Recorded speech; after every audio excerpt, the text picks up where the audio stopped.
Hello and welcome to the Morning Skate Podcast. I am Matt Moody, joined by DJ Mitchell. We're here to go through the 9-game Tuesday, March 17th daily fantasy slate. Let's get into it.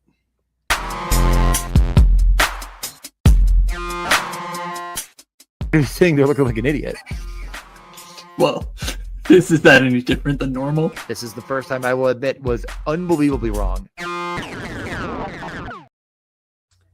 So, DJ, we had a weekend. We did a Saturday show on a Saturday, bright and early.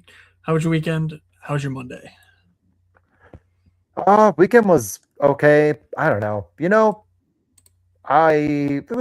From like a betting and DFS perspective, it was not great, but it wasn't horrific. I feel like it was just sort of bad. And then I feel like with the best ball stuff, I went from like 8 teams to like 17 teams during the week, and then I ended up with 15, and then it dropped to 13. And after like an hour of being really fucking angry about it, I was like, 13 still good. So I don't know. It's all is what it is. Like you to act like a massive baby about everything. Very unlike you. Right. It is exactly like me. Thank you for reminding me. But 13 still good. Excited for round 3. Excited for the next upcoming weeks. I feel like there's like a few different parts of the year I look forward to the most. And as college players start to enter the NHL, I really look forward to checking in on who might get a big role and who might be worth betting on and all that good stuff. And honestly, I look forward to just the best tournament in all of college sports, the Frozen Four. Yeah, a couple names already signed with NHL teams. Nothing for the Tuesday slate that we need to unpack though. Yeah. So we'll save the Sasha. Yeah, we'll save the Sasha Boiverd and Boivert. I don't even know how to say his name, yep. And Cole Hudson talk for another day. But it's coming. It sure is coming. Avs new lineup or new top 6: Nichushkin, McKinnon, Nachos, Kadri, Nelson, Nick Waugh. Okay. You know what? I'm sad and angry, but Kadri wasn't getting points before that anyway, so who cares? Kadri just get a point. I don't care where. Is it 11 and 7? Yeah. All right. They don't have any players. So their beat reporter said it was staying the same with the top line, so I went with it, but alas. We'll see. We will see. Yeah, Mondays, and just a complete and utter disaster. That'll happen when 50% Detroit 1 goes absolutely apeshit. I guess it's better to have it all happen in one day instead of something goes wrong here, something goes wrong there. So everything is bad, and that's the way it is. Tuesday we have 9 games. Yep. The rainbow sheet is ready to go. I do not know, however, if the DJ slate overview is ready to go. So what you got for me here? Is it ever not ready to go? I mean, I wish there was more exciting and fun things to talk about, but I feel like it's only a scattering of injuries that have like kind of put this slate into the current position. I mean, are you ready to storm the Department of Player Safety with the city of Toronto? Are you thinking that the media is out to get Toronto? Not the media, but the NHL is really out to get Toronto. But then I heard something else today by one of my friends texted me and was like, actually, it's that the NHL is trying to ensure that they get Gavin McKenna going the other direction. So I have to ask you first, whose side are you on the Austin Matthews getting need situation by Radko Gudas? Are you on the NHL is not out to get Toronto side? Are you on the NHL is actually trying to ensure that they, reward them in the off season? Like, where's your head at before I get going on the more nonsense? There's a famous saying. I think it's something to the extent of, "Do not attribute to malice what can be explained merely by incompetence." And I think that's what we're looking at. We're looking at hockey people through and through making decisions. What do we know about hockey people? They're fucking stupid. Okay, so then what about their decisions? Are they evil or are they stupid? No, they're just stupid. They're not evil. So, no, I do not think the NHL is putting their thumb on the scale in any appreciable way, more so than usual. It's just that they're a bunch of idiots.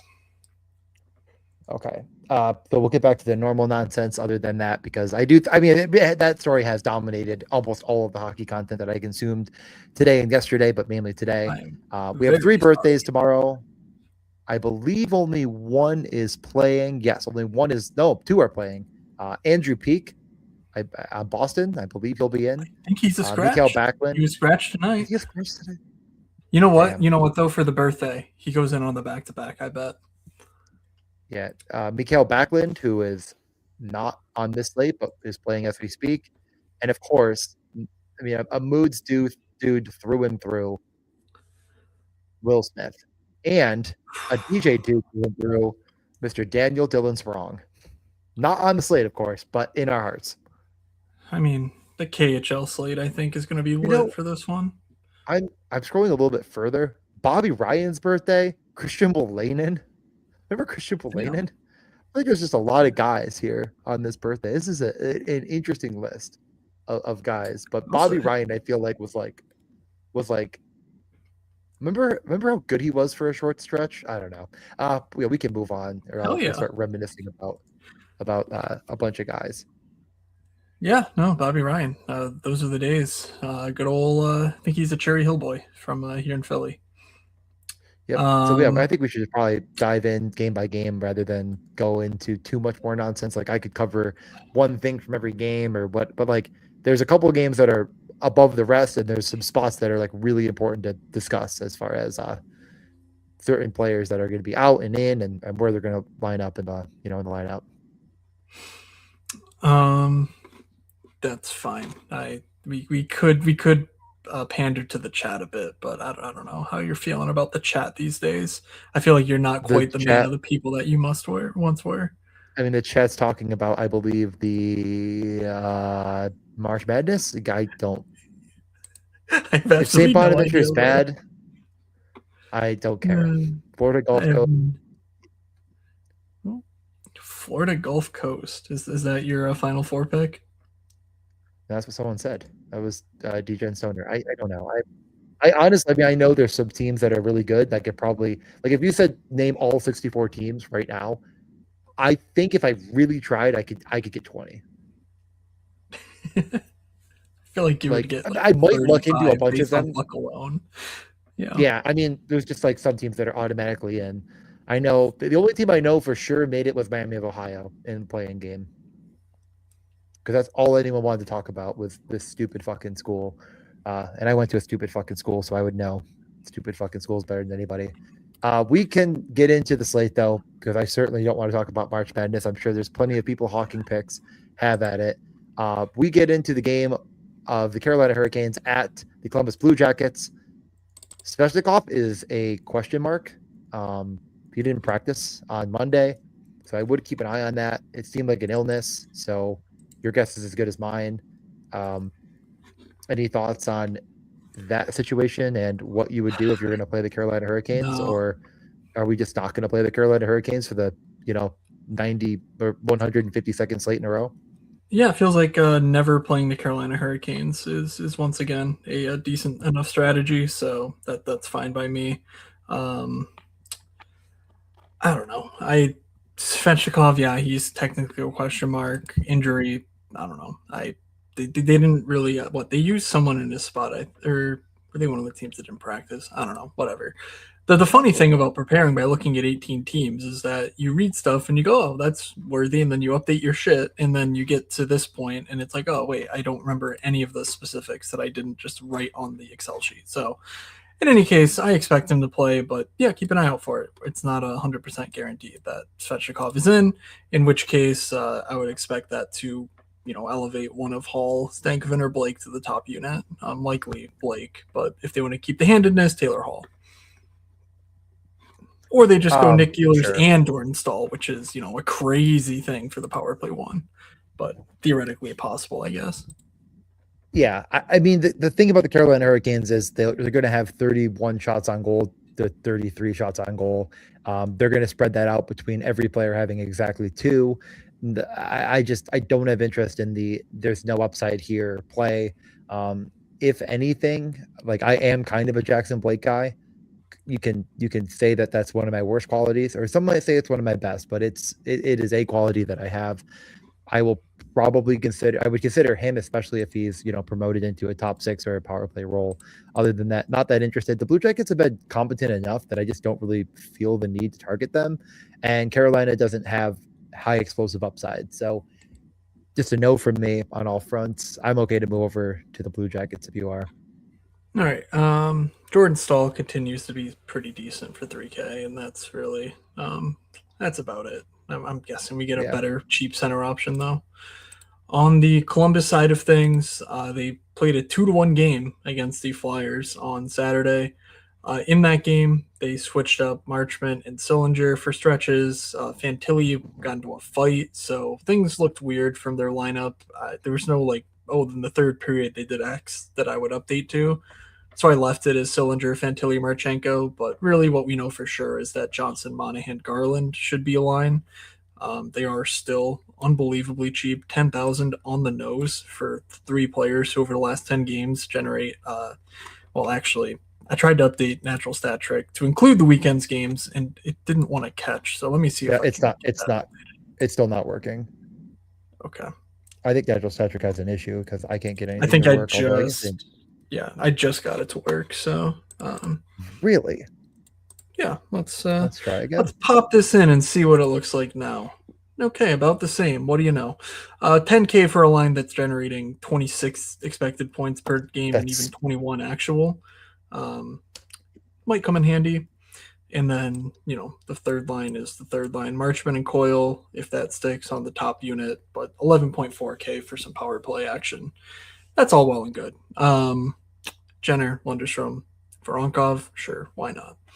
Fantilli's cheap enough to the point where I think if you're on the Fantilli train, you just keep going, like regardless of matchup or whatever else. And then Marchenko is obviously a nice candidate to go along with that. I don't know if I'm spending 7,800 for Rowensky in this matchup. Like that's where I sort of start to go, okay, well that's taking away from what I can do with the rest of my lineup. But yeah, I like both I of mean the top six forward lines.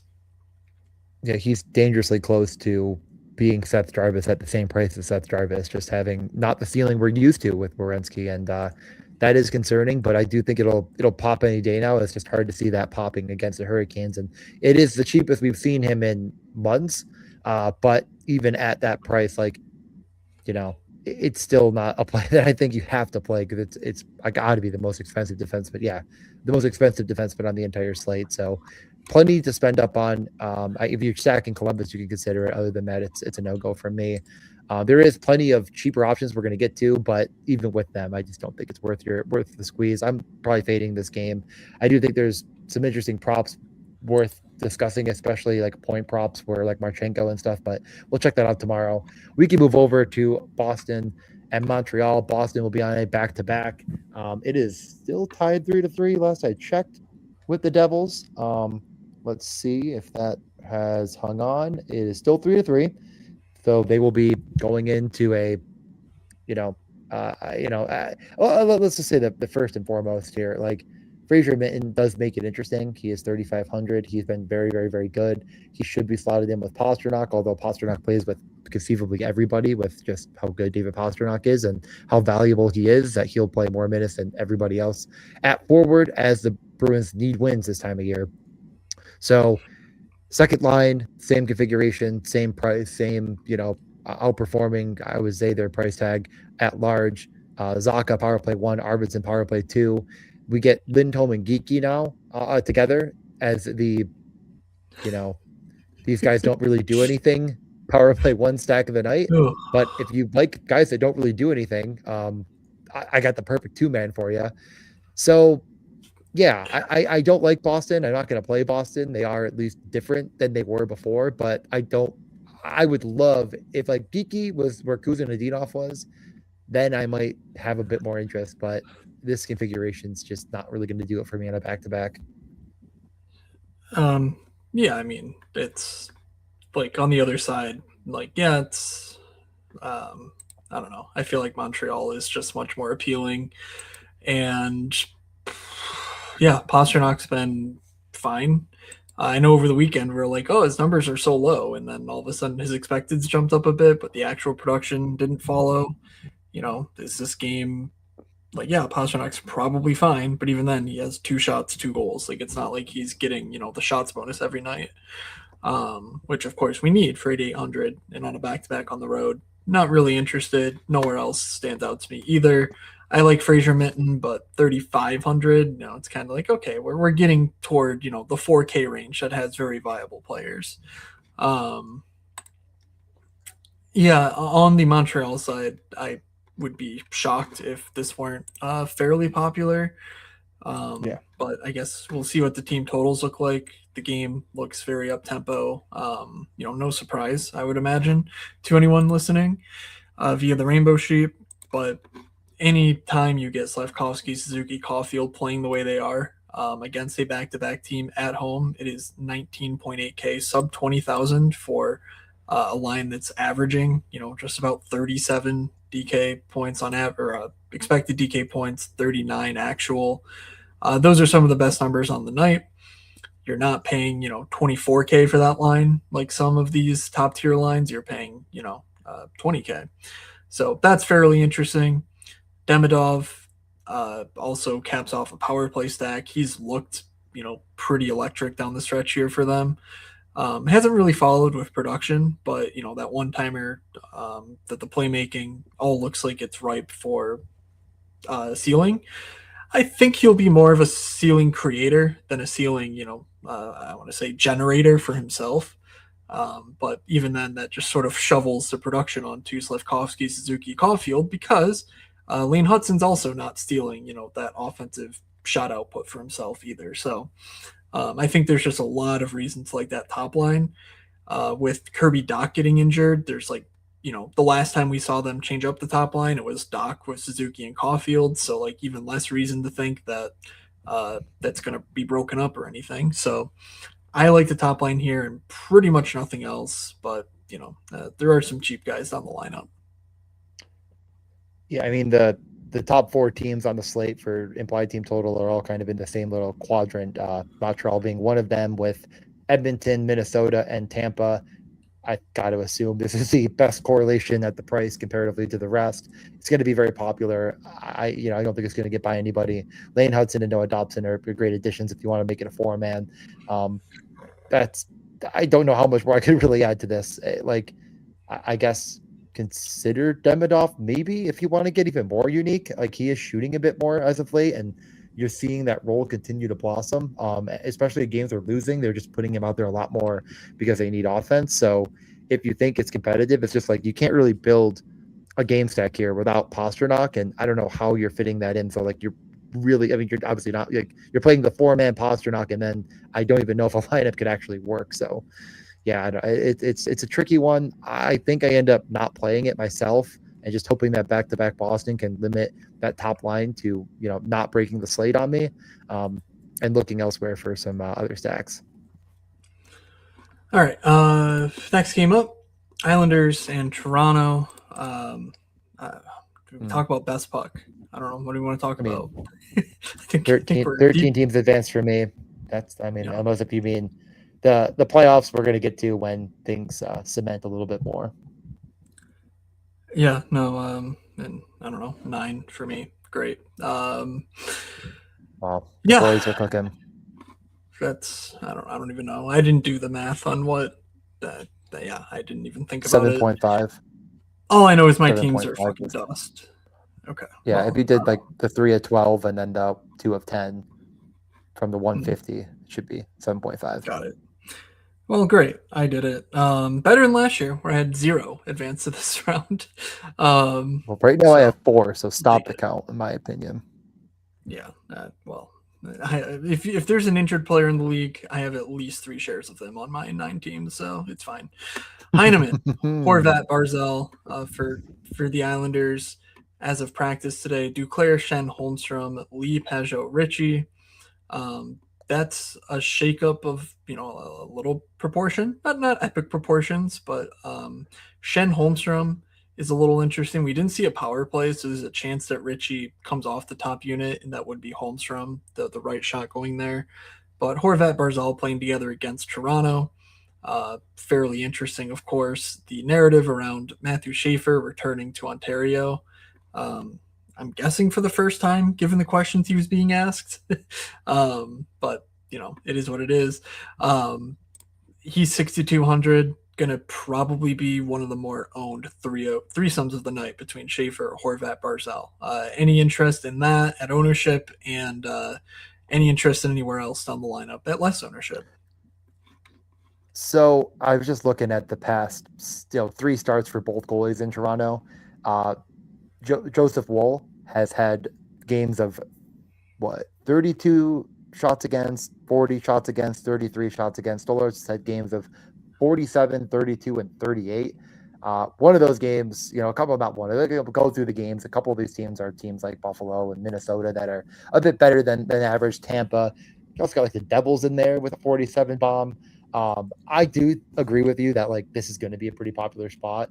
It's not the highest implied team total. It's a minus 135 on the road for the Islanders, a 5.5 game.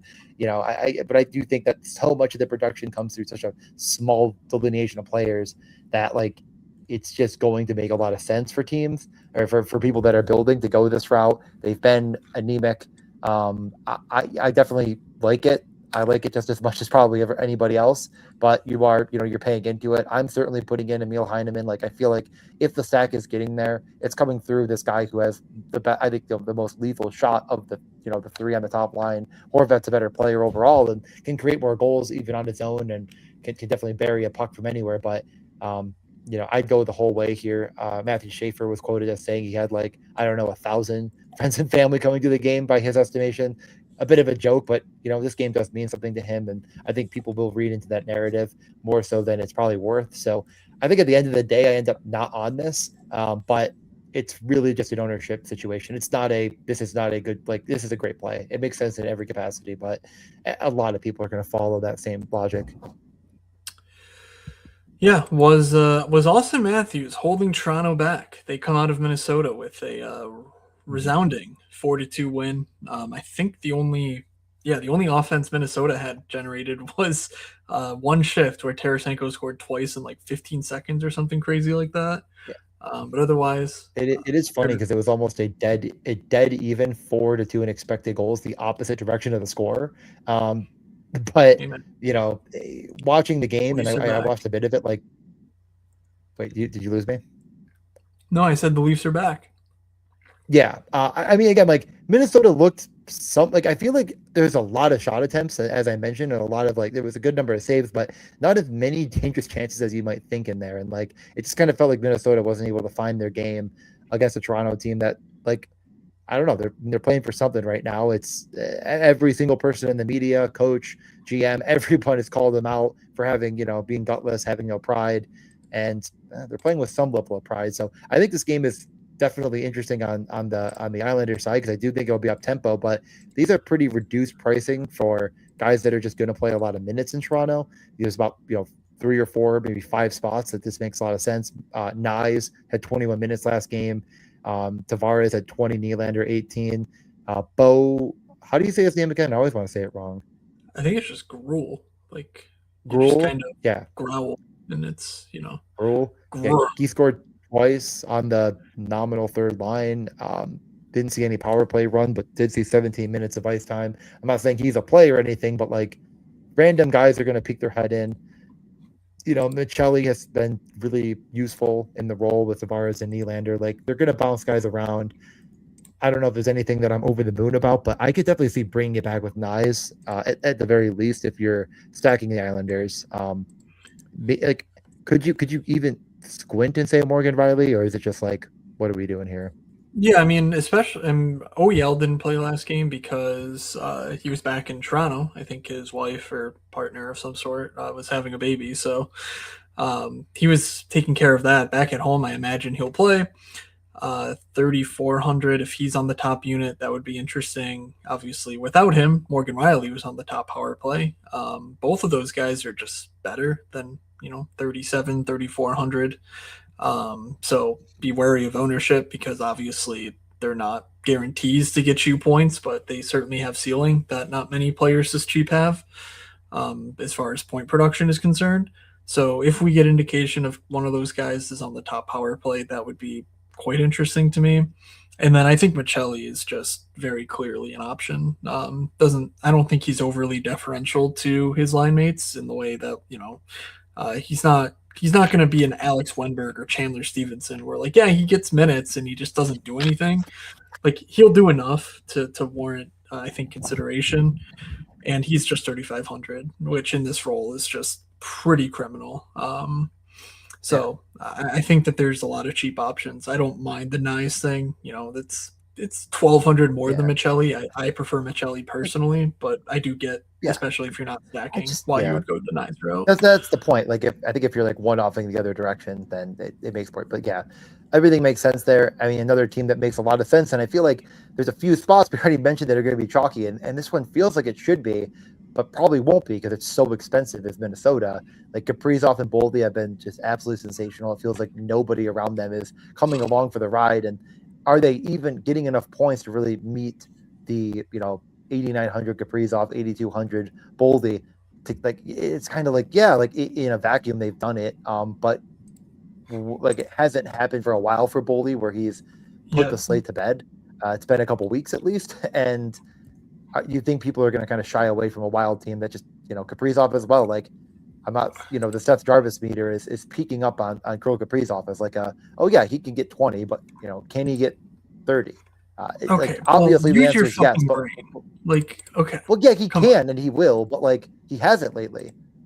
He Yeah, hasn't okay, lately. that's Will a he do it different against thing than Chicago? Seth Jarvis, who like hasn't done it in a fucking 3 months, and like is the sort of player on Well, the sort of team that we'd say that about. You can't just look at game logs like, oh, he hasn't yeah. done it in 9 games. Is he Seth Jarvis? Like, no, like shut the fuck I'm up. saying I'm saying will the people think that, and will the No, no people be one looks at wrong? anything besides projections, CJ. Don't even bother. All right, I'm Uh, trying to build I made up mean, narratives.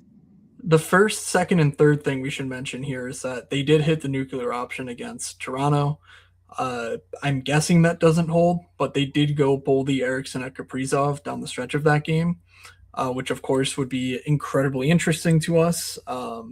22.5K for those three players, obviously excellent, all in their own right. But yeah, Matt Boldy, if the lineup stays the way it is, it just remains one of my favorite one-off plays on the slate. He's just awesome. I can't say enough positive things about Matt Boldy, so just know that he's probably underpriced at 8,200. Like he's simply put, I think one of the 5 best fantasy players in the game. As long as Quinn Hughes is on his team, like that's the way he's playing. So, Yeah, I mean it's yeah, like these two guys are tied in third for goals in the entire league. I mean, like what are we like? Yeah, I don't know. It obviously it's pretty obvious. It's a great play. I mean, I like if I'm playing Minnesota, I'm playing both of them. It's not really an option. I just like to mess around with our wild chat members. Wild in both the way they chat and the fandom that they choose. And then yeah, I mean Quinn Hughes at 6,700. He's come down in price a bit, but he's also kind of come down in upside. But is that 4-man even an option? I don't know, but it feels like that's a piece interesting. that's tough to include.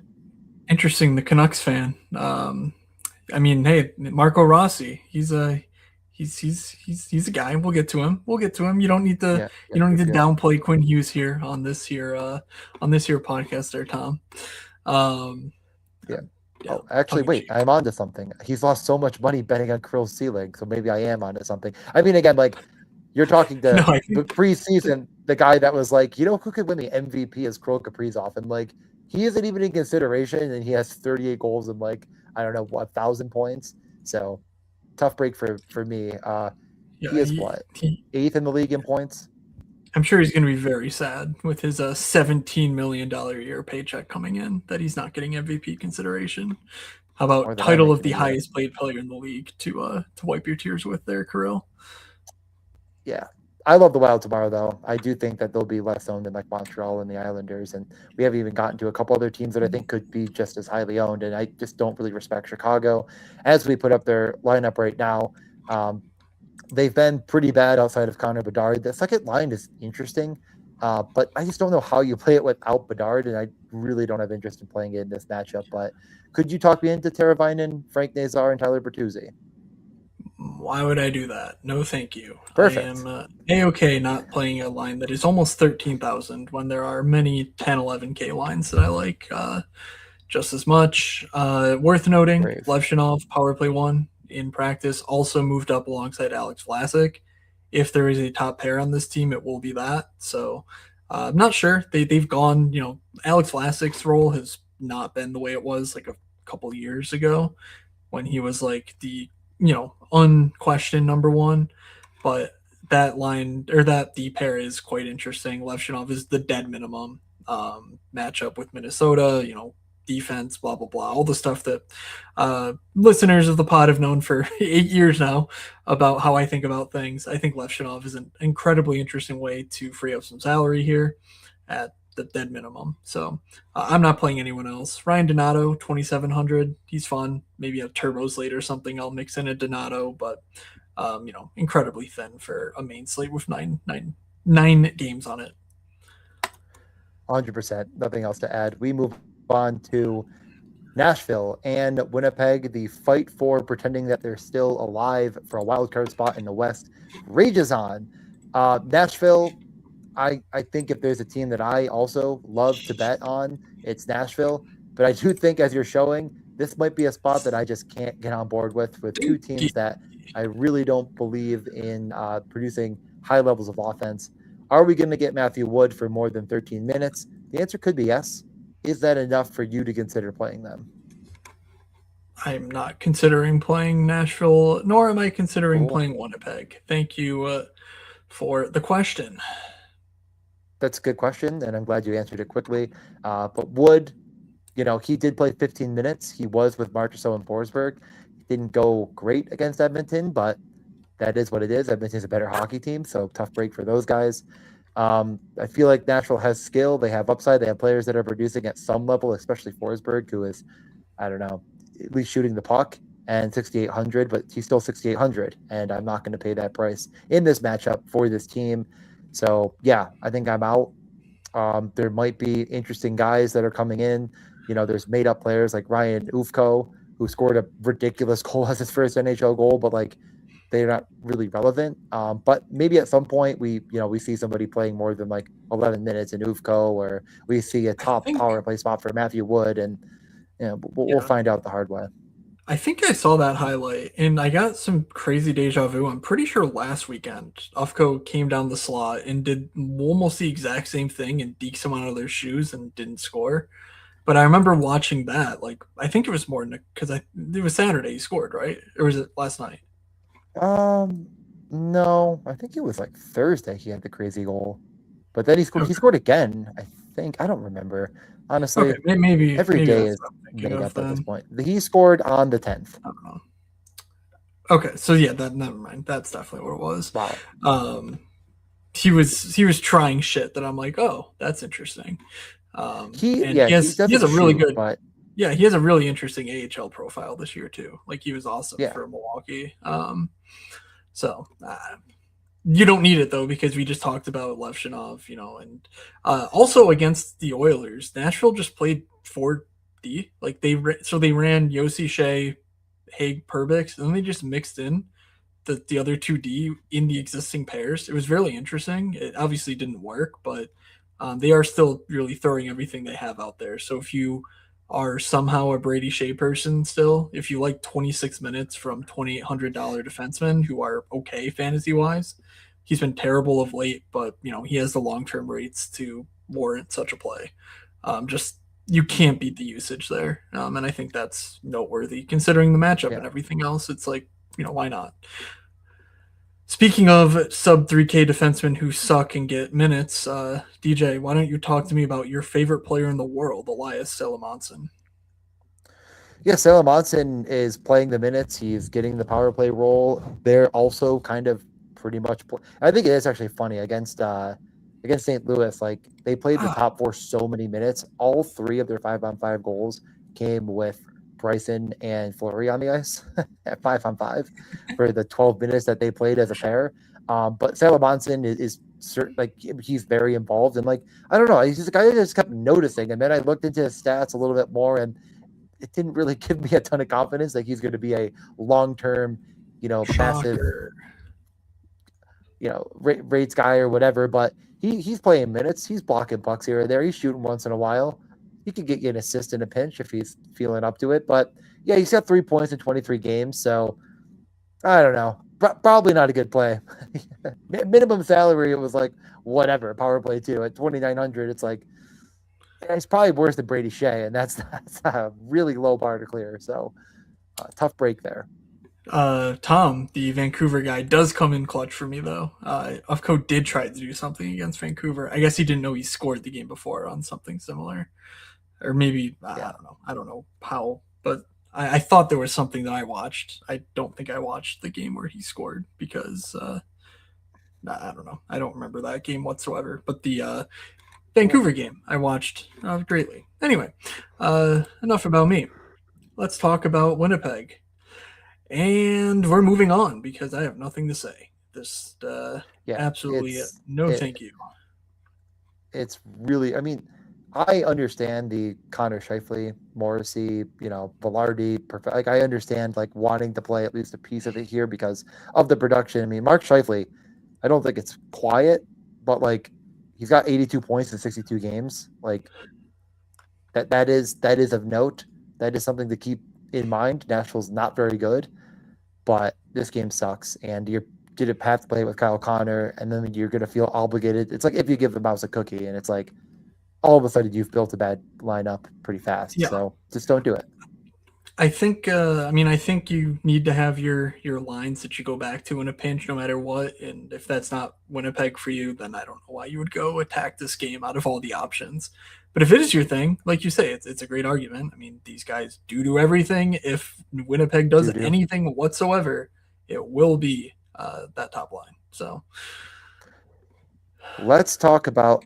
I believe the second, maybe third highest. I think it might be the highest total in the on the slate, but it's the San Jose Sharks traveling to Edmonton in a game that is a bit closer, plus 150 for the road Sharks against a minus 180 Oilers team.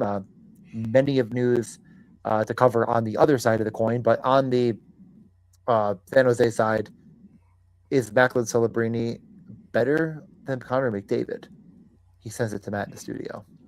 unequivocally, of course he is. Macklin Celebrini is the Mm, best hockey player to ever live. I've heard Really, this as well. really great stuff. I mean, just ridiculous out of Macklin.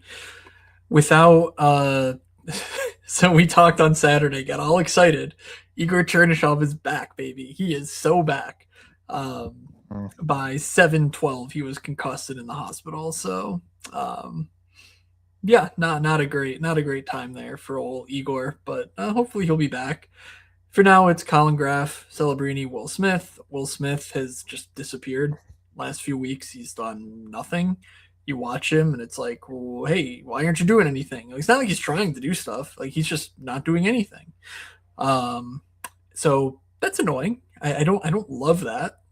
Especially for Mm-hmm. me, Mm-hmm. the guy whose Macklin Celebrini exposure came solely through Will Smith and Best Puck. Hey, how'd that go? Not great. Oh, I'm asking myself questions here. Alex Wenberg's out. That's like I think really really big news. Not only does it mean this second line drops to likely the third line in terms of minutes, but it also elevates William Eklund to the top power play. And all of a sudden, we get Toffoli and Eklund on a top power play for a line that's 12K with Michael Misa, who, again, is, we talked about it before, he's not really putting in the fantasy underlyings that you want to see, but this line on the ice is performing well. Misa has the track record of being, an NHL star in the very near future. Just second round or second overall pick behind Schaefer, which again could mean he's the second best player to ever live. The way Schaefer's pacing, um, so I think there's a lot of upside here. Edmonton's depth takes a huge hit with no Draisaitl. Like it's all looking up here for San Jose's third line, in my opinion. Yeah, I mean, you look at the Edmonton lineup, and after Hyman, McDavid, Savoy, it becomes Dickinson as a second line center. I mean, like you would assume that's who Edmonton's going to try to get out there against Celebrini and McDavid. So I would also assume that this third line is going to see a matchup of like Henrique, Sam Zemansky, and Frederick, who I couldn't be less afraid of. So yeah, I really like this third line as far as a cheaper stack. I think it's probably my favorite cheap stack of the night. And I don't mind Celebrini, but I think I just like the McDavid line a bit more with Oh, Matt Savoy and what. no, I was just going to mention Sam Dickinson's really breaking out. I would not be surprised if he took over a power play soon. He looks awesome with the puck on his stick. I don't know what happened. It took a while. He looked kind of like Vinny Desharnais out there, but recently he's playing with Desharnais, so he's got to carry some of the load, and I think he is finally doing that, which also helps the forwards too because they don't have anyone who's capable of completing a pass other than Sam Dickinson. So that's a guy who, at the minimum, maybe you don't need him on this slate. I think I prefer Levshinov, but if you're stacking San Jose Edmonton, I really do think Dickinson is like almost better than Levshinov in that case. You know what? He is better than Levshinov in that case, just because of the correlation. I'm sticking by it. I think Dickinson looks awesome, and it's a dead minimum, so it doesn't hurt you if he fails. Fair enough. So yeah, moving over to the Oilers, Matt Savoy up to the top line was not in the top power play. I mean, that of course has to go to Vasily Podkolzin for God knows what reason. McDavid and Hyman, though, being his line mates, is definitely enough at 3,400 to put him into a heavy consideration zone. He does have the prospect pedigree. He has played really well down the stretch this year and will see more ice time than he's used to. I mean, he saw 16 minutes and killed penalties against Nashville. I don't know why that was surprising to me. I guess it shouldn't be that surprising, but just didn't really seem like that was his long-term projection. But he was out there with Dickinson and Henrique and those guys killing penalties. So I guess he could also block some shots for you in a pinch. I think it makes a ton of sense to go to this line. I think a lot of people will do it. Evan Bouchard as well. Like, could he also see a little bit more production at 7,200? Like, makes sense. Like, who's going to take on more of the shot share if it's not Draisaitl on the power play? It feels like Bouchard has always been just as much the trigger guy.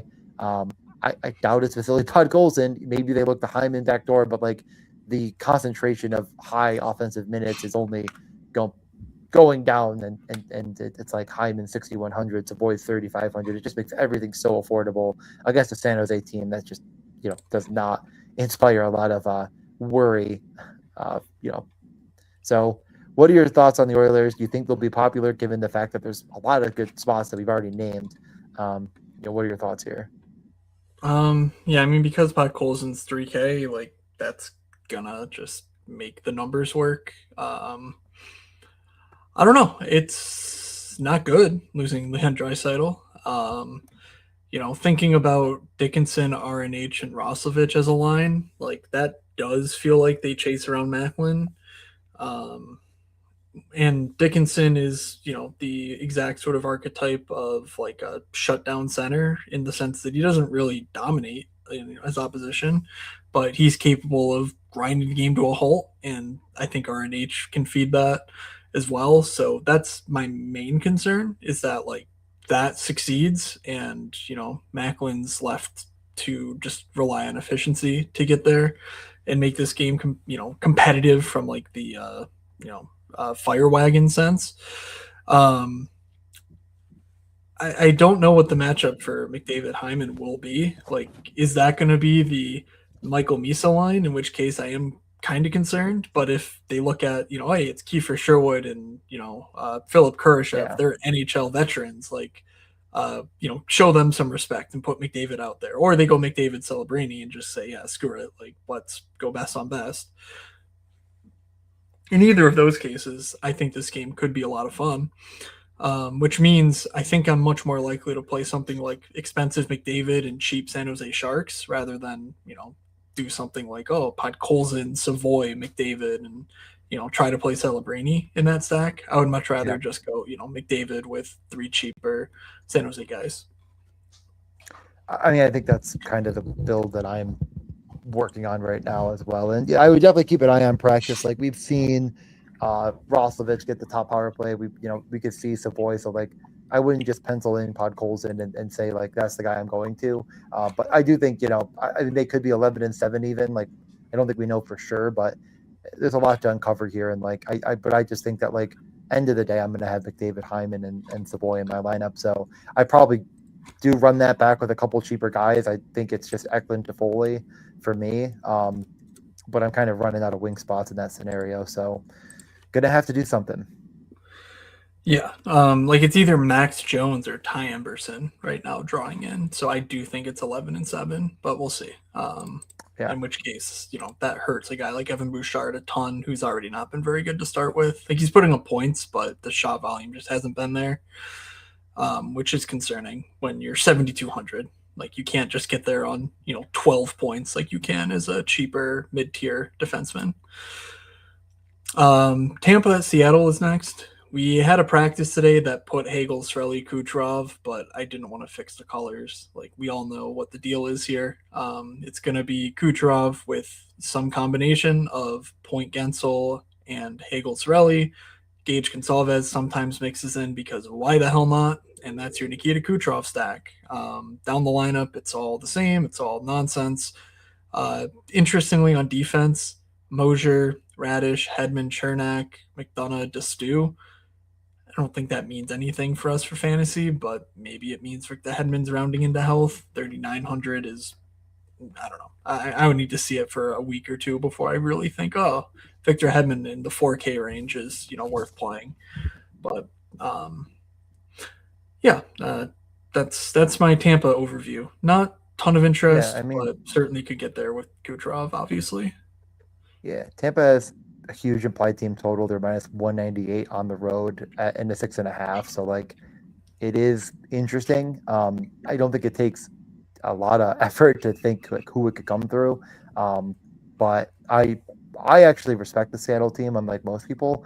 So to me, it's Kucherov or bust, and like you're just playing it around Kucherov, and that's not going to be. I think it's just Kucherov Radish for me. Like that's what I would play here if I'm going to do it. But I think I'm going to respect Seattle and continue to do so, and hope that it doesn't burn me here because I do think Tampa will get some level of ownership.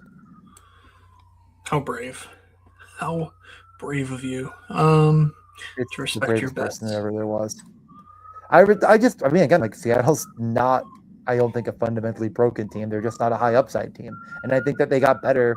I mean, they're not that Bobby McMahon is going to continue at a, I don't know, 87 goal pace that he's on in the couple games in Seattle. But yeah, like this team is fine. This is a fine hockey team that is defensively sound and has a lot of veterans. They're fine. Like, name a single player on this team that you think is like objectively not an NHL quality player. Ben Myers. Who is that? He's a guy. You're probably right. The fourth line is weird. Don't worry about the fourth line. You can skip the fourth line. Other than the fourth line, I mean, they just have. Okay. Name one player if they were traded to the Buffalo Sabres and Lindy Ruff said, "I'm playing them for 20 minutes a night." You'd be excited about on this team. I don't think you can do it. I mean, I like take Montour back. Can we do that? See a Bo Byram? I guess DJ hates you.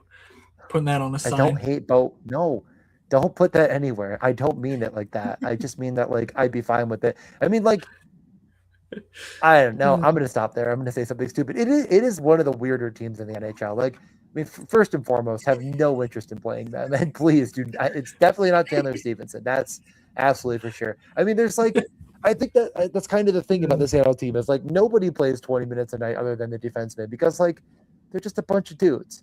But like that bunch of dudes, they're just okay by me. I mean, who did play 20 minutes was Bobby McMahon. They went out there and they're like, we got our guy. We got Bobby McMahon, the greatest player on our team now. Played 19 minutes and 6 seconds. He led all the forwards. Like, this is the guy. Yeah, did I update this? Freaking, I think I did. Okay, I don't know, whatever. Yeah, I did because, yeah, that looks right. Okay, interesting. I just wasn't expecting the expected to be so low given the first couple of games he had, but I mean, he had whatever. 8 shots on goal, 3 goals, and assists, I believe, in there. Like he's been doing everything. Like, Yeah. oh, two. Oh no, I'm wrong. Um, He had 2 assists and 3 goals. My bad. So 5 points in 2 games. 8 shots on goal. I mean, I think he carries this 33% shooting percentage onward into Definitely. Tampa. So yeah, it's a tough click. I get like if you actually wanted to play Sun Seattle, I get playing McMahon Veneers or whatever, Yeah, but like I'm not going to do it. I would have considered it because my friend Berkeley Catton's the minimum salary, but I would have bet my life that this franchise finally figured out that what they needed to break out of this, obscurity that they exist in is to have someone like Catton become an actual star because that's not Shane Wright, that's not Matty Beniers. And Catton's finally flashing. I mean, well, I don't even know if flashing is right. Like he is just bright lights. Like, yeah, I'm gonna do everything with the puck on my stick and look excellent. And then they're like, but you're not getting any power play time. And he's like, oh, okay. So, I mean, they just refuse to develop any of their young players. And so You know how many minutes I he have no played in interest. that Florida game? Like fucking four. Like I was a little disappointed in You're not Because far off. Saturday I was 7 just minutes like, and 50 seconds. God, that's so crazy. Like, what the hell is this franchise doing? Like, That's the ugh. thing is that they're infuriating. I mean, the guy is he scored an assist in 7 minutes and 51 seconds. Like Of course he did. Of they're course just he like did. I mean, yeah, that. whatever. That's enough. Sit down on the bench. Think about what you've done. You've done too well. Yeah, you. Oh. How was he not And on either power play? That's actually incredible. yeah, like just Uh, whatever. Everybody plays on the power play except for the fourth line and Catton. Yeah, That's it. like obviously. Like everybody else is out there getting power play minutes, but you can't play Berkeley Catton. Yeah, I don't know. It's a dumb team. They're gonna do dumb things. Their fourth line is actually Shane Wright, Capo Caco, and Berkeley Catton, and that line actually scores goals. Just don't play Yeah, them. Don't play this game, in my opinion, is sort of my stance. But that's just me. We move on to again yeah, another team that I'm just more interested in at cheap at low prices than yeah, Seattle, and that's the Florida Panthers. They're going to roll a top six that is Eetu Luostarinen, Anton Lundell, Mackie Samoskevich, Carter Verhaeghe, Evan Rodriguez, and Matt Tkachuk. There's a chance, I guess. I'm pretty sure Bennett did travel, but I believe the projection here would probably be out. There's no Reinhardt. There's no I Brad mean, Marchand. yeah, I keep an eye on Sam Bennett. yeah. They are actively tanking, so I do not think that. I'd be I, surprised. I don't. Yeah, so we'll see. I don't know. I don't know if it matters much for me. Like I understand why you might be interested Florida versus Vancouver, but man, I prefer the Vancouver side by a significant amount, I think, and that's just because I trust the line that we're going to talk about for Vancouver. I trust nothing Yeah, here. I mean, they got shelled by Seattle. Whatever goalies happened, Tarasov was abject disaster. Um, but Luce Ryan and Liddell Samoskevich is interesting, but like if they start performing too well, like are they just gonna get benched? Like I literally do not like I know Paul Maurice is so safe in his job that like he could actively turn the nozzle and be like, hey, we need to do this for the for the franchise or whatever. Like it's not like you're fading, awesome recent production or anything from any of these players besides maybe Matt Kachuk, but it's like 7K. It's not like he's yeah, been getting 20 a night. So I'm finding it really hard to be excited about anything to do here, especially because the power play is just getting even weirder. Like it's sucking now, and Balinskis is nowhere to be found. He's not even on the second unit. That's Michael Benning, who, to his credit, has decent AHL numbers, but like we just saw Balinskis run an Olympic power play, and then he comes back home, and the corpse of Aaron Ekblad is over him, and now some no name from the AHL that they drafted 6 years ago comes in and is like, yeah, actually, that's my job, and it's like, what are we doing here? Like, I just I don't think they're doing anything that we want to be a part of. Is really my take. Like I think they are the closest thing to an active tank job that we have going, which again is said in a league where Vancouver exists, but Vancouver's just bad. Like I think Florida's yeah. tanking.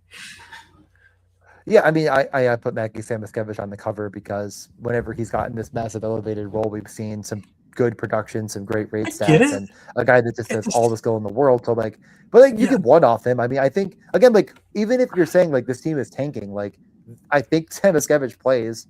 Like they're yeah. gonna And at give the this same younger. time, I think though, like younger guys play. Like yeah. Mm, like is Matt Kachuk really an elevator the way that Barkov is? Like, I mean, what we're talking about is a team that before was like, oh, when no. Sam Miskevich gets a role, it's because Barkov exists, and like, I don't know, Lindell's fine, but he certainly hasn't made kings out of anyone on Florida this year. And like Sam Miscavige is almost 4K already. It's not like we're getting in Yeah. on the ground floor. Like not really. Like that's Brock Besser price. So yeah, I mean Yeah. I'm showing all my cards I before we get to Vancouver. But Yeah, I know your poker faces is not great. Again, I like Florida just fine. I also love Vancouver though, so we can move over. I think we've covered this enough. I think that there's worth consideration on both yeah, sides, and on this side, it feels obvious where to go. I'm yeah, not we gonna, have I'll let you take the reins actually because you seem excited. well, we have new lines for Vancouver, which is noteworthy because they change all the time. And we have the Brusque back with Pedersen, so 9,300 for that combo. Drew O'Connor checks in 2,800. He's somehow been one of their better producers over the last 10 games. Their best by expected, and he's fifth on the team by actual. So congratulations to Drew O'Connor on that achievement. Ogren, Rossi, Besser, Hoglander, Ratu, Kane, Sasson, Bluger, and Carlson. So as you'll see, the first and the third line, as I have here, are switched up and all around, and because well, Vancouver sucks, but they have one line that they've kept together now for multiple weeks, and that's Ogren, Rossi, Besser. It's 11K for Rossi Besser. They're on the top power play together. Like I don't see how against a tanking Florida team that sucks out loud, wants to lose, Mm. and has like no redeeming talent that they're playing, other than Matt Kachuk, I guess, who they're like, hey, you get hurt all the time now. Why don't you go play meaningless games? And he's like, oh, okay. Like I don't know. Like just this feels to me like where I want to go if I'm punting on this slate with a line stack to play something more expensive. So Yeah, I I, mean both these teams in back-to-back games against Seattle both got absolutely eviscerated. Um, not a great sign for a Seattle team that is actively not trying to score goals. It feels like so both of them suck defensively, and anybody in an elevated role against them is in a good spot. I think that I mean, the thing is like you're saying, like Vancouver's not even trying to tank; they're just bad. Like Kane, Pedersen, these guys are seeing big minutes too. I just Kane's, but is Kane? Yeah, oh yeah, he's back on the third line, isn't he? God, tough yeah. break for him. Should have got traded. Um, yeah, I mean, second line is definitely my pick. I would remember when like we were playing Jake DeBrusk for a little while. What happened Yeah, to him? Why did he stop that was shooting? an interesting time. He just stopped jamming in pucks the way Brady Yeah, Kachuk does in front of the goalie, and it happens, I he got up to guess. like 5,300, and now he's 4,300, and it feels like a guy worth buying on, but he's not even playing in minutes. He played 11 and 13 in the last two games. I mean, Well, granted, they that got was because he was playing with Ratu as a center, so there's yeah, something true. there to him He's moving up the lineup. yeah, bump back up. I mean, yeah, I think that's worth keeping an eye on, and The hell! maybe worth. I don't know. I might consider it. What? I figured out the problem why Elias Pettersson's broken. Somehow it picked up the D-man's AHL stats from this year, and somehow the age appended to it is 126 years old. I don't know how that I happens. mean, that makes I've sense for his never why seen his that age before. curve is so fucked up. But Like a guy I that think scored like 110 points at like 19. if I were 126 years old, I guess I'd have bad knees too. I Is how I read that. All right. Well, I just mean, God. all I can say is that, like, if you tomorrow turn over the cards and you see the winning lineup has DeBrusque and Pedersen in it, that is the bravest person that's ever existed. And I would just simply tip my cap to that person, but it won't be me. I would rather play Vancouver too. I just feel like at some point there has to be a line in the sand of like Pedersen and DeBrusque together, 5-on-5, power Yeah. play one. They're so cheap. They're playing the deadest of dead teams. And I just don't even Yeah, think that's enough to get me over the edge. But I would say, like, I get it. I definitely get it.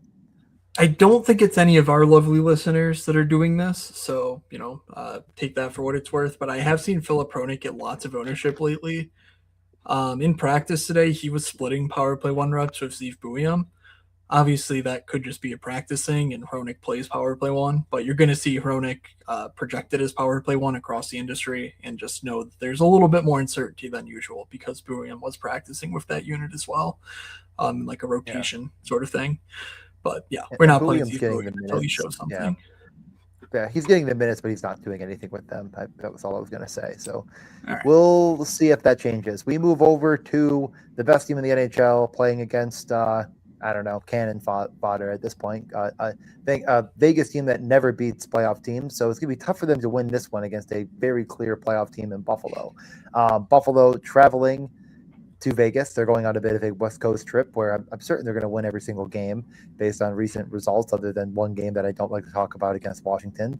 They have three lines that play a lot of minutes, fourth line that is totally fine, not playable at all in daily fantasy, but they do things once in a while. Benson, Thompson, Oslin, Doan, Norris, Tuck, Zucker, McLeod, Quinn, Samuelson should be back. It sounds like not Mhm. confirmed, but seemed very likely. Byram, Power. Not sure about the last unit, but it does sound like Metza's going to stay in the lineup at this point. And I expect, as you have it here, to be Kesselring. But I do think that like part of the trades was to getting Shen and Stanley was to like offload some minutes from other guys, and that's kind of continued to show up, especially on the penalty kill where Shen and Stanley have been a part of it, like to maybe take some of those bigger, more dangerous minutes away from some of these other defensemen that might block a shot and get hurt, and you're missing them for the first round of the playoffs. So, all this to say, like in reality, I'm not that interested in playing the Sabres in any capacity. They're about Yeah, as expensive as they've been. Valin is 7,500, Tage is 8,400. Even Norris has come up in price. He's almost 5K now when he was like 4,200 a week ago. Tuck has been productive, but he's like, you just go up and down this lineup and everything feels too expensive, including even Zach Benson, who's climbing in price, which I get. Like his role is increased, like his price should increase, but he hasn't done anything either. So I'll let you talk about our favorite boys in the blue and gold, but what are your thoughts?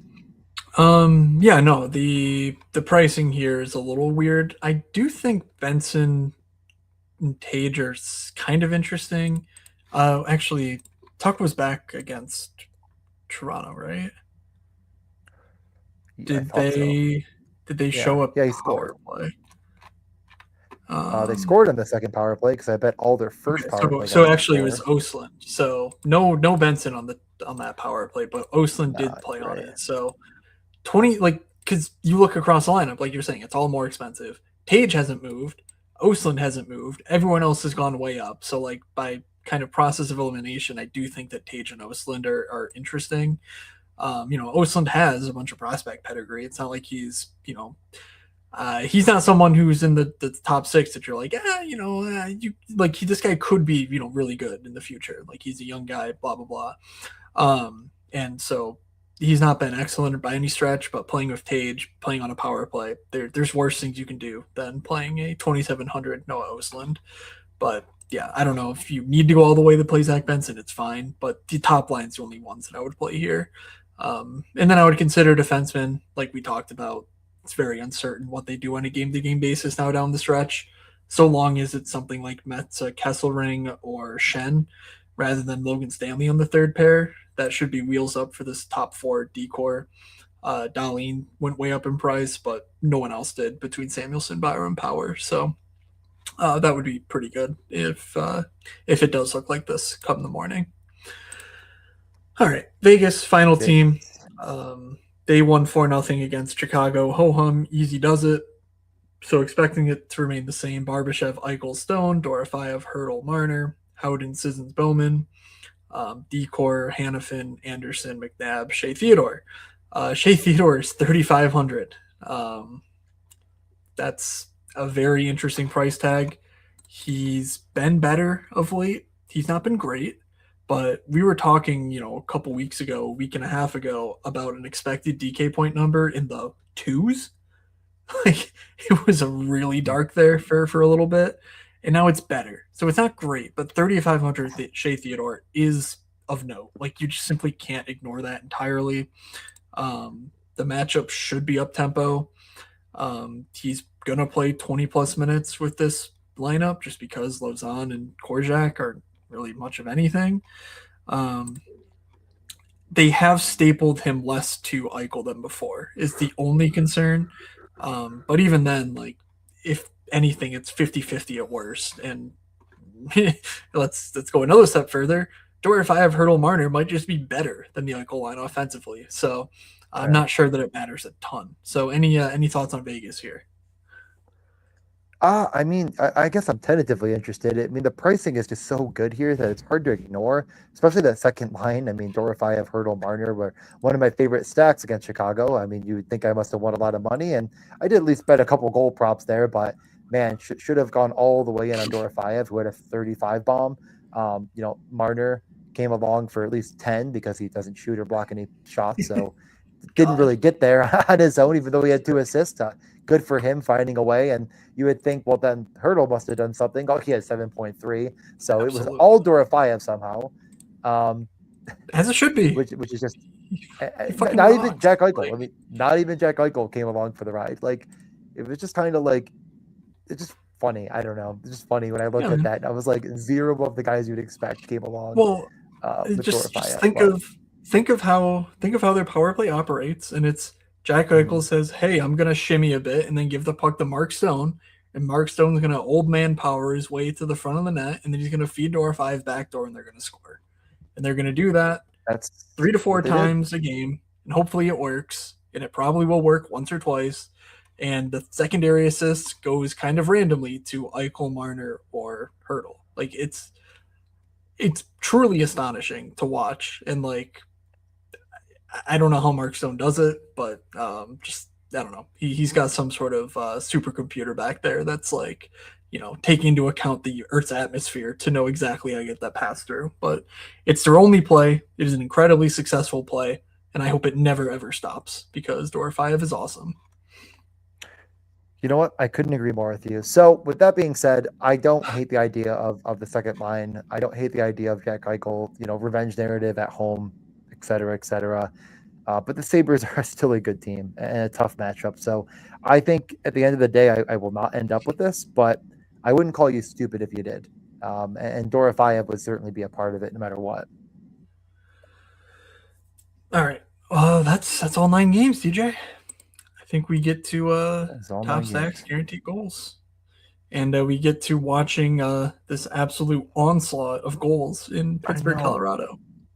Oh, I wanted to see who got the assist on this goal. Is this Gavin Brindley? Why isn't that? Did they forget to give? Isn't Kadri out there? Okay, I'll check if Kadri got an assist in a minute. We should talk about the top stacks and guarantee goals. I am just going to be not brave and say Edmonton. Um, Shockingly, the Savoy, Hyman, McDavid, Gobert.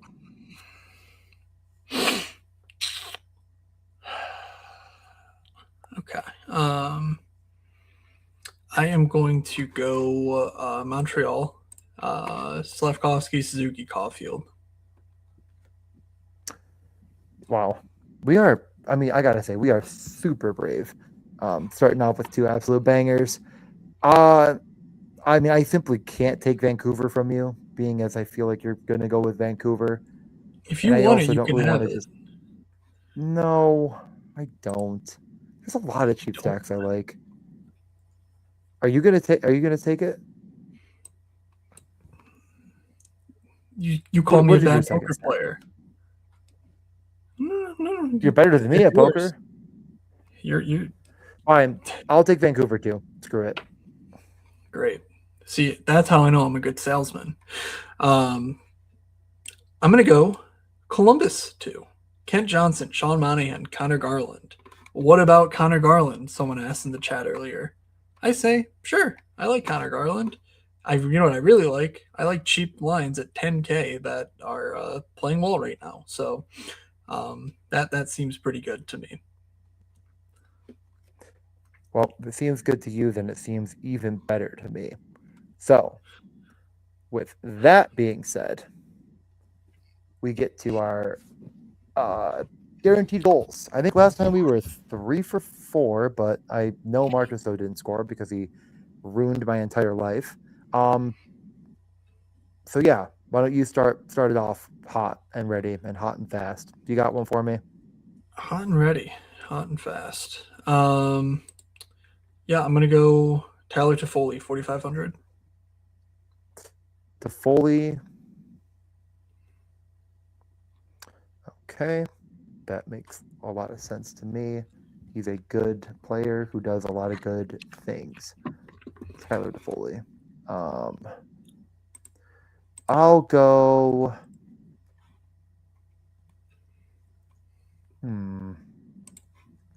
Give me.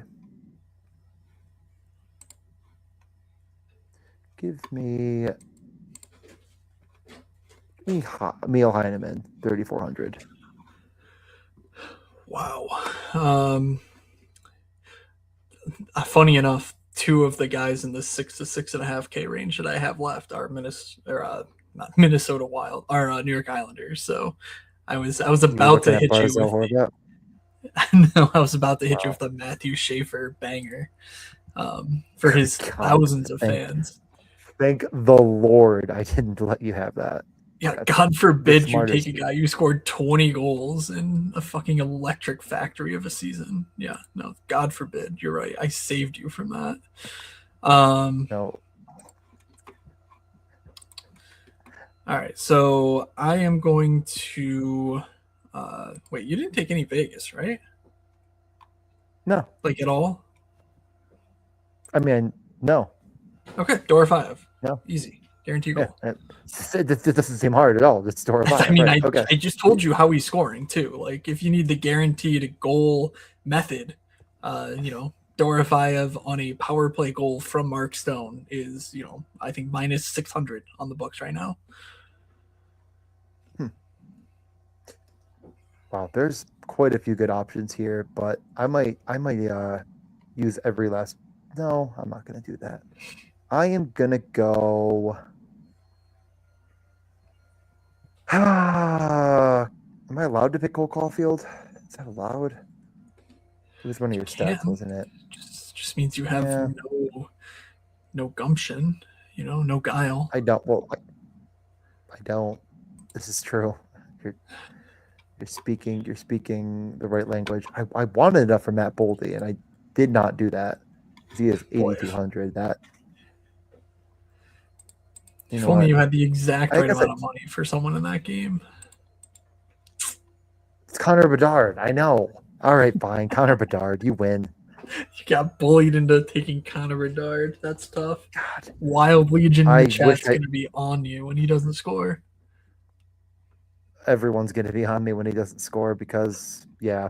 Well, that is what it is. I love Connor Bedard, and I still think he is just as good as Macklin Celebrini. So, sue me. Gosh, the IRS is about to reject your tax you submitted yesterday They because actually already accepted. oh well, I guess that's before they knew you had this take. They will come to my house and be auditing me for the sole purpose of listening to my hockey takes and Yeah. telling me how wrong I am. But just yeah, we've gone far enough into this at this point. I think it's time to go watch the circus game. All right. Well, good thing it's about to hit intermission. So we have 18 minutes of nonsense coming on up for you. As far as the rest of this week, we will have a Thursday show. When you say you have Thursday hockey, it means you play Thursday night, right? Right, Thursday night. Yeah, Okay, it I might be thought the so. last of the season, so there will be a So, break until uh, whatever. Keep going. so what that means is Wednesday around this time, once again, 9 o'clock live on DJ's YouTube channel. Actually, I think it simulcasts on mine too. That's what this little check mark means. It So does. Yep. that's great. You can watch it on either of ours, but you should watch it on DJ's because that's what helps us toward the subscriber stuff that happens on We're gonna YouTube. be rich in no time. Exactly. We're gonna make up for all these lost Brant Clark bets in no time. Ugh. And on this weekend, I'm out, so no newsletter Friday, no no stream from me on Saturday, and then I'm actually we'll gone be back too. next week. That's a good point. Oh my god, I'm gonna be in Oneida on Saturday, so I can't even. I'm gonna have to bet before I leave. Oh wow, you gotta set a reminder for yourself. There's Uh, like a dry county in New York State that DJ has to go yeah, to every so often. That's very funny. and you legitimately can't use DraftKings. I can use like every other sports book, but DraftKings is geo blocked. And I was like arguing with someone. I'm like, this is impossible. Like, I'm in the middle of the state because they were like, well, you might be too close to Canada. And I'm like, that isn't true at all. Like, You are just give me the physically reason. Like, it's as close to the middle of the state as you can get. Yeah. there is a town called I think Centerville that's like a few miles away. That's the dead center of New York State, and I'm like, I am not in Canada. Like it's just not remotely true. Like I don't know. And I was like, I'm in Oneida, and they're like, well, it's geoblocked. Like where you are is. I'm like, I'm not arguing that I'm geoblocked or not. I'm saying But I like, don't understand why? how. Like, Yeah, yeah. like why? Right? How does They're just nobody like know the gaslighting me. answer? Yeah. And like, yeah, like, I feel like there's like some unwritten rule where they can't talk about the. Well, I mean, it's where Turning Stone is. Like, I figured it out on my own. I just wanted them to say it. I wanted them to tell me that. They Yeah. refused. Cowards. All right. I'll have to Well, go to the casino, play poker without you because you have a bad poker face. it's tough. That's tough. I've never been more insulted to hear DJ call me a bad poker player because of my poker face. I'm a bad I would poker say player DJ because I'm can read bad me at like a poker. book, but we all know we can't read. So, Can't read, so it'd be tough to do. Like I did um, make a joke at hockey where I made a bad pass and I said, "God, I got read like a coloring book there," and someone laughed pretty hard at that. I think that was so stupid that they laughed. They're like, yeah, it was like there's nothing really to read, so you just look at it, you know what you're supposed to. I just kind of like said that like it was like a normal expression. It's not. um, yeah, I don't know. I don't know how to end this. So I think we covered all we need to. Follow me on Twitter at Fake Moods. DJ's at DJ underscore Mitchell 94. If for some reason you want to tail my god awful bets, come on into the Discord. DJ also posts his stuff in there as well. And I think that'll do it from us. So again, no newsletter from me on Friday, no stream this weekend, but we will be back on Wednesday evening for the Thursday slate. So that'll do it from us, from Doug, from DJ, for myself. Have a good Tuesday, everybody, and we will see ya.